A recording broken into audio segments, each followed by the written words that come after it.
El título de mi ponencia es Cruzar el Pacífico, la travesía de los padres fundadores dominicos a las Islas Filipinas.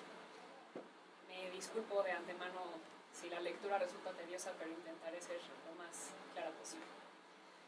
Bueno, un componente fundamental del primer módulo, Cristianismo, Unidad en la Diversidad, de la exposición que finaliza la próxima semana, son las crónicas de jesuitas, agustinos, dieguinos, clarisas y dominicos. Dicha documentación nos permite visualizar las etapas que caracterizan la expansión de la fe católica en los territorios del sureste asiático de la monarquía hispánica. La primera etapa se refiere a que la propagación de la fe católica fue uno de los principales objetivos y justificaciones de la corona para realizar expediciones, empresas y conquistas en diversas partes del globo.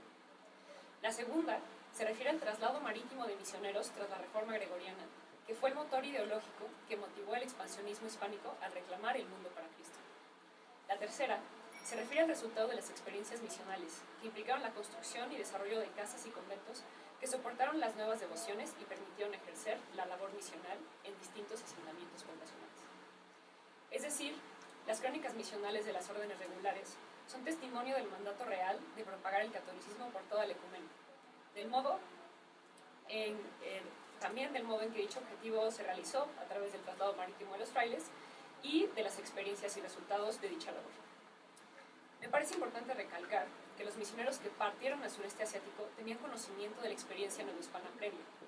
Es decir, que el proyecto evangelizador filipino fue muy distinto al que se llevó a cabo en la Nueva España en los años que siguieron a la conquista, pues para finales del siglo XVI fue posible una reflexión retrospectiva que diera cuenta de los aciertos y de las fallas en que habían ocurrido los primeros misioneros. Además, tras el Concilio de Trento de 1545, entre 1545 y 1563, se plantea la expansión de la fe a través del entendimiento cultural y el trato bondadoso del otro en vez de la imposición y la destrucción. Pero bueno, teniendo en cuenta lo anterior, me concentraré ahora en lo que respecta al segundo momento al que hago referencia, que es el traslado marítimo de los frailes. En primera instancia, me parece importante señalar que la gran mayoría de los misioneros eran europeos, por lo que llegar a Filipinas implicaba un larguísimo viaje, salir de España hacia la Nueva España cruzando el Atlántico, atravesar el territorio novohispano y finalmente embarcarse al sudeste asiático y cruzar el Océano Pacífico. De esa observación se desprende un elemento que atraviesa toda la cuestión que voy a tratar, que es el que, a pesar de que sí hubieron frailes que fueron y regresaron del continente asiático, la gran mayoría debió de asumir que su partida implicaba como no retornar nunca más, es decir, despedirse para siempre de su familia, sus amigos, su país, asumiendo los riesgos y las dificultades del viaje, convencidos en un proyecto evangelizador. Ahora, durante el proceso de investigación de esta exposición, encontré una crónica que relata de manera muy particular el traslado de los frailes dominicos a las Filipinas durante el siglo XVI. Esta obra está compuesta por 2 volúmenes y es una reedición del padre dominico Manuel Ferraro, que la hizo entre 1962 y 1964. El título original de la crónica es Historia de la provincia del Santo Rosario de la Orden de Predicadores en Filipinas, Japón y China, por el reverendísimo don Fray Diego Duarte, obispo de la Nueva Segovia, añadida por el muy reverendo padre Fray Domingo González, comisario del Santo Oficio y regente del Colegio Santo Tomás de la misma provincia, con licencia en Manila, en el Colegio Santo Tomás, por Luis Beltrán, impresor de libros, año de 1640. Bueno, de manera sintética, esta sería la tercera edición de la crónica, que es de algún modo una reimpresión de la segunda edición, que a su vez reproduce la primera del siglo XVII. Dicha obra narra los eventos en que participó Fray Diego Duarte desde antes de que la orden recibiera la aprobación para fundar su provincia en Filipinas hasta los sucesos que observa antes de su muerte. Y bueno, este texto puede encontrarse como el volumen original en la Biblioteca Nacional de Madrid, España. Bueno, al inicio hay una introducción del editor en la que se realiza una breve contextualización que me gustaría rescatar en ciertos aspectos. En primer lugar, resulta llamativa la mención de que un dominico ofició la primera misa en las islas durante la primera expedición de Magallanes, porque me da la impresión de que ello implica un gran honor para la orden, ¿no? le da relevancia. Además, se describe de manera breve cómo es que la labor de las órdenes religiosas es una cuestión fundamental para comprender la impronta española en estos territorios. Cito a Manuel Ferrero, el editor. Los agustinos, seguidos de los otros misioneros, franciscanos, dominicos, jesuitas y recoletos, fueron los que conquistaron el archipiélago para España. Los soldados españoles, en la mayor parte de las regiones, no hicieron sino presentarse, en tanto que los religiosos que les acompañaban eran los que persuadían a los nativos a someterse al rey de España, de quien recibirían la doble gracia de la civilización y del cristianismo. Ellos constituían los baluartes del valor español en Filipinas, lo cual era mantenido más por la dulce persuasión que por la fuerza de las armas. Es, pues, innegable la parte tan considerable que los religiosos españoles tuvieron del bienestar material y espiritual de Filipinas, entregándose todos ellos con generosidad a la propagación del Evangelio, fundando escuelas, iglesias, hospitales, orfanatorios, colegios, conventos e incluso universidades. Fin de cita. Por tanto, Ferrero insiste en que la ocupación de las Filipinas debe entenderse principalmente a partir de la labor evangélica de las órdenes religiosas. En consecuencia, la crónica de Duarte permite observar que el desarrollo de la provincia, de los dominicos durante sus primeros 50 años. Y bueno, creo que no está de más dar algunos detalles biográficos de Duarte para saber quién dirigió la pluma que inmortaliza estas palabras que llegan hasta nosotros. Fray Diego Duarte nace en Zaragoza en 1569. A los 16 años conoce a un padre dominico en Alcalá de Henares y le impresiona tanto su proyecto que pide ser admitido en la orden. En 1586 recibirá el hábito y alrededor de 10 años después, con la llegada de Filipinas del padre Alonso Delgado, que viene a reclutar religiosos para Filipinas, decide partir de Sevilla para llegar a México y embarcarse en Acapulco rumbo a Manila. Primero acudió a una expedición misional en Camboya, que fracasó por completo, sufrió varios naufragios, regresó a España en 1603 para volver a Manila 3 años después con nuevos misioneros. Al siguiente año fue elegido vicario provincial y regresó después a España como procurador para buscar más religiosos que ayudasen a expandir la fe en el Extremo Oriente. Murió a mediados de 1636 y se dice que su cadáver se conservó milagrosamente.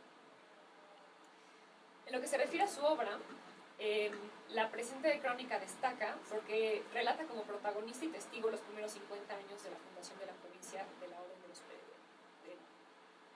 los Dominicos. Y bueno, es curioso notar que él dejó el material escrito, ordenado y dispuesto, pero no lo vio impreso como lo observamos hoy, pues el texto fue modificado por el padre González, que revisó todo y lo editó después de su muerte. Bueno, enfocándome ahora en el capítulo que más llamó mi atención de esta crónica, considero pertinente mencionar que los primeros misioneros dominicos, de los que se habla a continuación, llegaron a Filipinas en 1581, sí, a finales del siglo XVI. Un año después de que se autorizase la formación de la nueva provincia de Santísimo Rosario y se redactasen en México las ordenaciones generales.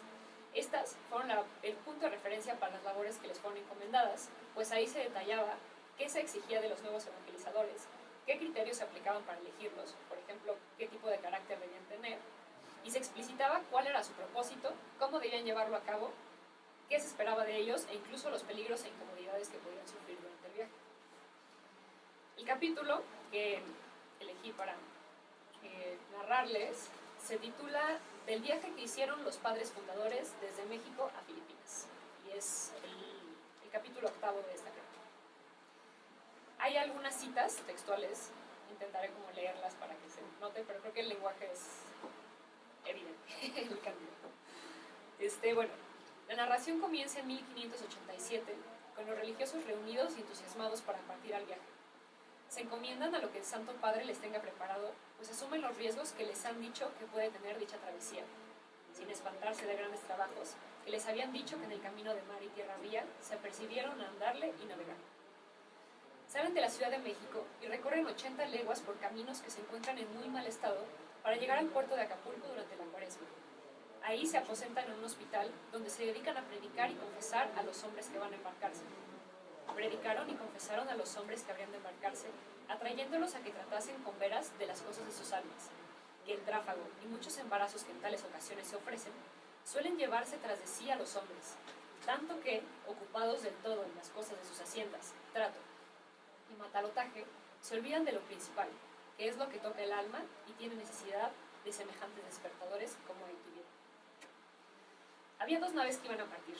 Una, llamada San Martín, iba a Macán, actual Macao, colonia portuguesa y paso de los misioneros hacia China, en la cual se embarcan 3 religiosos aventajados en religión, letras y prudencia. Estos parten de la semana de Pascua y llegan a su destino donde fundan casas dedicadas a Nuestra Señora del Rosario. La otra nave iba a Filipinas. En ella se embarcaron 15 religiosos y partieron en la octava de Pascua, el 6 de abril. Tiempo ya muy entrado y de quien se podía temer no muy próspero viaje, por haber de andar al fin de la navegación, muy largo camino entre islas, entrados ya los vendavales, que son vientos muy recios y contrarios que causan grandes tempestades, temidas aún de los más grandes pilotos, pero no de los que navegan con Dios, a los cuales lo próspero y lo adverso, todo se les convierte en bien y les entra en provecho, como el apóstol dijo. Al poco tiempo se les avería el matalotaje, que son los víveres, por lo que sobreviven el camino de 3 meses y medio a base de habas y garbanzas. Se enfatiza en que los religiosos pueden sobrellevarlo mejor que los demás hombres que van en el navío, pues están acostumbrados y enseñados a realizar abstinencias mayores. Se habla de que hubo un motín y la tripulación se dividió en 2 bandos que se aposentaron en el castillo de la proa y en la popa, y muchas veces estuvieron a punto de entrar en batalla, sin que los buenos consejos y exhortaciones de los religiosos pudiesen acabar cosa con los unos ni con los otros, hasta que, dejándolos como a hombres inexorables, se fueron a tratarlo con Dios en la oración, donde fueron mejor oídos y despachados. Posteriormente, los 2 bandos hicieron las paces. Se atribuye esto a que Dios los amenaza con hundir el barco 2 veces. La una fue en medio del mar, yendo muy descuidados haciendo su viaje sin recelo ninguno y con buen viento. Iba la nao a dar en un peñasco, nunca antes conocido, y que por eso no estaba apuntado en la carta de Matera, y así no se guardaban de él como ahora se guardan. Yendo pues, muy cerca, le vio el primero el padre Fray Miguel de Benavides, que apartado de los demás, estaba rezando en el borde del navío, y, no sabiendo discernir si era peñasco o ballena, avisó a un marinero, el cual dio luego voces para que se apartase. La otra es porque ya estando entre las islas Filipinas, se les vienen encima 3 tormentas, una de las cuales deja al barco con una sola vela mayor. A punto de estrellarse y naufragar en un arrecife, cercano a las tierras de los indios que seguramente les matarían, todos se encomendaron a Dios y le prometieron hacer una procesión de disciplina de sangre, llegando a tierra si les salvaba. Al día siguiente, lograron finalmente llegar al puerto de Manila en la víspera de María Magdalena y realizar su voto. Al bajar, los religiosos se pusieron los hábitos que les habían confeccionado desde México y tomaron como santa patrona a Magdalena por haberles ayudado y haber sido ella también predicadora y apóstola. A modo de conclusión, creo que el valor de esta crónica es indudable, no solo por la manera en que se realiza la narración, sino por todos los aspectos que pueden observarse y extraerse a partir de ella. Desde los acontecimientos de la Orden de los Dominicos en Filipinas, que incluyen la conformación y construcción de misiones y conventos en Manila, hasta el acercamiento a la mentalidad y las vivencias de una época que, a pesar de estar tan lejana, aún puede encantarnos e invitarnos a imaginar lo que hubiese sido cruzar el Pacífico hace más de 400 años.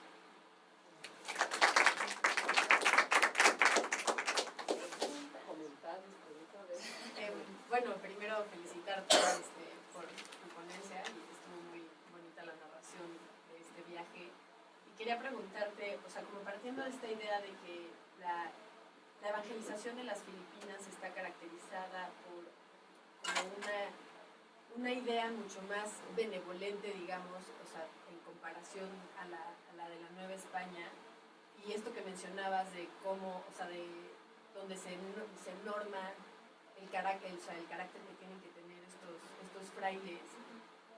O sea, ¿cuál dirías tú desde tu perspectiva que es como la diferencia o las diferencias principales entre los frailes que evangelizaron Filipinas y los que evangelizaron Nueva España? Bueno, primero, creo que empezando por el modo en que, o sea, como decía la doctora hace rato, Filipinas no es una conquista como tal, sino que sí hay una ocupación y hay ciertos asentamientos, pero no es, digamos, la misma pretensión, ¿no?, en cuanto al territorio. Es decir, las Filipinas vendrían a ser un paso a lo que más les interesaba, que era China. Entonces, en ese sentido es muy distinto, ¿no? O sea, desde la presencia militar y todo. Y creo que lo que me parece fundamental como de la diferencia y lo que se ve en las crónicas y que se repiten todas ellas, es la disposición de los frailes a aprender las lenguas locales. O sea, cosa que en un principio se negó, ¿no? Y se puso a un lado, ¿no? Y en cambio los misioneros filipinos vienen dispuestos a aprender de la forma de vida para ver cómo pueden, digamos, asimilarla a sus ideas, ¿no? Y no tanto como una imposición. Digo, en cierto sentido sí se parece a la evangelización de la Nueva España, pero justamente es más, me parece mucho más tolerante. ¿Cómo eran financiados los viajes de los religiosos que iban hasta allá? ¿Quién patrocinaba eso? Mira, no sé exactamente, pero me puedo imaginar que, o sea, llevar a los frailes es fundamental. O sea, tú no, en la época tú no puedes prácticamente hacer nada sin un fraile, ¿no? O sea, es parte de tu vida, ¿no? O sea, los comerciantes traen a sus capellanes, a sus acompañantes, ¿no? Que les ayudan a leer el Evangelio y a confesarlos y todo esto que es como súper importante, ¿no? O sea, justo lo que tienes que confesar antes de salir al mar, porque si te mueres y no te habías confesado, pues, te va a ir muy mal, ¿no? Entonces, bueno, creo que el financiamiento justo no fue negado por la corona, ¿no? Como decía en un principio, es como este punto es el que les permite justificar todo lo que están haciendo y toda su presencia, ¿no? Es como estamos llevando la palabra de Dios a todo el mundo, ¿no? A todo el mundo conocido, y es como esa es nuestra labor, eso es lo que estamos haciendo, ¿no? Y por debajo viene la cuestión, ¿no? Económica, comercial, pero es su llave para entrar en ese mundo, ¿no? Justo son como sus intermediarios.